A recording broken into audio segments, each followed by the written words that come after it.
ចរណ៍ដ៏តាក់ទាញនៅក្នុងស្រុករតនមណ្ឌលខេត្តបាត់ដំបងទំនប់វារីអគ្គិសនីពហុបំណងសេកសកដែលមានរហស្សនាមថាសមុទ្រទឹកសាបដែលបងប្អូនប្រជាពលរដ្ឋនៅក្នុងខេត្តបាត់ដំបងដែលគេនិយមប្រសិទ្ធនាមឲ្យទំនប់វារីអគ្គិសនីពហុបំណងសេកសកបាននឹងកំពុងក្លាយជាគោលដៅទេសចរណ៍ដ៏តាក់ទាញមួយនៅក្នុងស្រុករតនមណ្ឌលក្រៅពីអាចគ្រប់គ្រងអគ្គិសនីដល់បងប្អូនប្រជាពលរដ្ឋសម្រាប់ប្រើប្រាស់ទំនប់វារីអគ្គិសនីនេះមានសក្តានុពលដ៏ធំធេងសម្រាប់វិស័យកសិកម្មនៅក្នុងខេត្តបាត់ដំបងផងដែរវារីអគ្គិសនីនេះគឺមានទីតាំងនៅក្នុងឃុំផ្លូវមាសស្រុករតនមណ្ឌលខេត្តបាត់ដំបងដែលមានចម្ងាយ52គីឡូម៉ែត្រពីរូបសំណាក់រង្វង់មូលដ្ឋានមកញងវាលាតសន្ធឹងបានតភ្ជាប់ពីភ្នំមួយទៅភ្នំមួយទៀតភ្នំជីប៉ាងទៅភ្នំគោបហើយបង្កើតជាអាងស្តុកទឹកដែលមានសមត្ថភាពអាចស្តុកទឹកបានចំនួនទៅដល់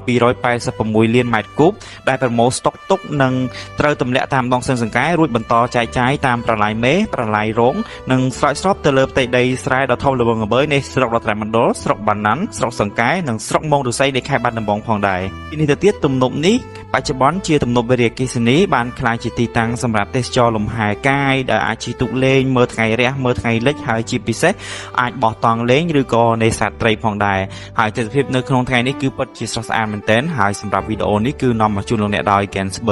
Gensburg Snow Cool Like That